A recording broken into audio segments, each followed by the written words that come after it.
Attacks against the members of the Asian community have been on the rise during the pandemic. Stop AAPI Hate, a coalition that tracks violence and harassment, has recorded 3,800 instances in the past year. Growing hatred and brutal attacks, especially of older people, have been caught on camera, fueling calls for change and sparking a growing movement to raise awareness and fight discrimination. My name is Ryan Latata. I am the CEO of Next Day Better, and we tell stories about immigrants around the world. You know, Asian American racism is not new. You know, for me, I have been a survivor of bullying, of hate crimes itself. I got beat up growing up just for being Asian. I've been called chink, chinito, or whatever, and it hurts, and that's painful. And what is happening today with the rise of anti-Asian racism and hate crimes, there have been over 3,300 incidents of this happening, according to StopAAPIHate.org. My suspicion is that this is actually underreported, and that during the Trump administration, that this was actually accelerated even more. But the matter of fact is, this has been happening for a very, very long time. The recent attacks, however, have been encouraged by former President Trump, who routinely blamed China for the coronavirus and used derogatory names to describe the disease.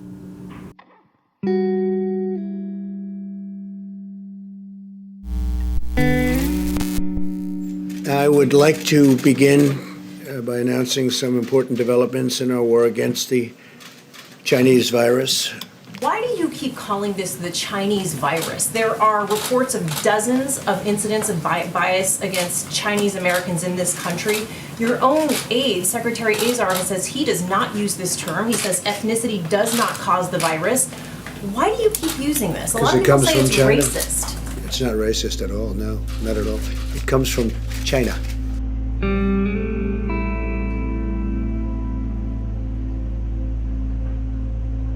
Latata says he and others in the Asian community worry about their parents and their grandparents. My parents, my Filipino immigrant parents, are over 60 years old, and they're scared to leave their homes and just to walk down the street. To feel the sense of there's a lack of dignity there, that you can't even walk in your own street because you're in fear of your life. You're in fear that someone's going to beat you up.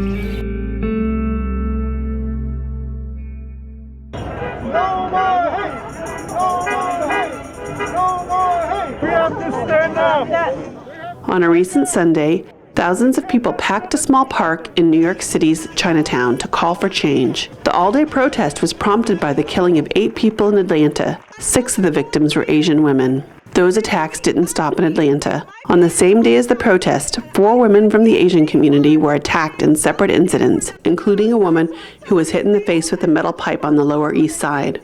Just because they're Asian.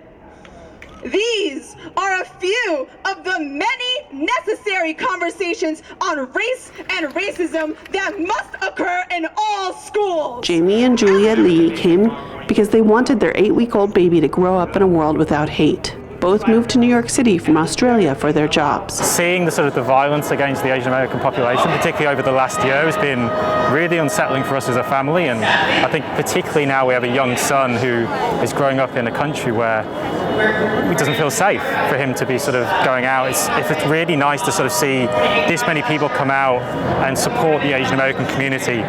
It's really moving. Yeah, I think that's right. I think we live in crazy times at the moment, and it's incredibly sad that it's taken something like, Monday night's events in Atlanta to really bring this movement, when people in the Asian American community have been talking and trying to raise awareness about the constant attacks against our community and the constant discrimination, particularly given the language that's been used to describe the COVID-19.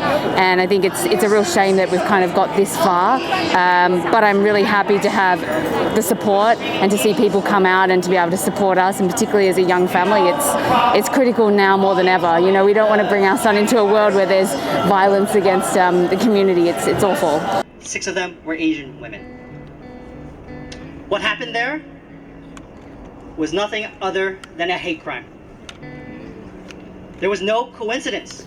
Ben Wei organized the protest. He said to enact real change, politicians must make clear that Trump's comments weren't acceptable. It is very important to hold politicians accountable. Like I said up there, it's easy to come and make a speech, but what are they going to vote for? What are they really going to do for the community? And who's going to hold them accountable? Because at the end of the day, if they do nothing, this will continue. And that's the whole point of this event, is to say we can't allow for this to continue anymore. President Biden is already coming under pressure even from his own party. In Washington, the only two Asian members of the Senate, Tammy Duckworth and Mazie Hirono, have called on him to include more Asians in his cabinet. There are simply some core values and beliefs that should bring us together as Americans. One of them is standing together against hate, against racism, the ugly poison that has long haunted and plagued our nation. The Vice President and I, as I said, met a little bit earlier, just before this, with leaders from the Asian American community here in Georgia. We talked about Tuesday's mass shooting, about another example of public health crisis of gun violence in this country. In New York City, police have stepped up patrols in Asian communities to try to stem the attacks. We strongly advise people that if you are a victim of a hate crime, please step forward. You can stop by any local precinct or call 911. We are here to help 24/7. We need to make sure that their stories are told, that the incidents of hate crimes are counted and reported, and so that politicians can take action for them. That's my biggest fear in this, is that this is still underreported. And to show and portray that this is something that is new, this is not a surprise to me. And that's the most painful part. Like, this is not a surprise for me.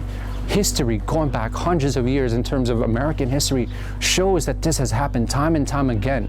Asian Americans have helped build this country.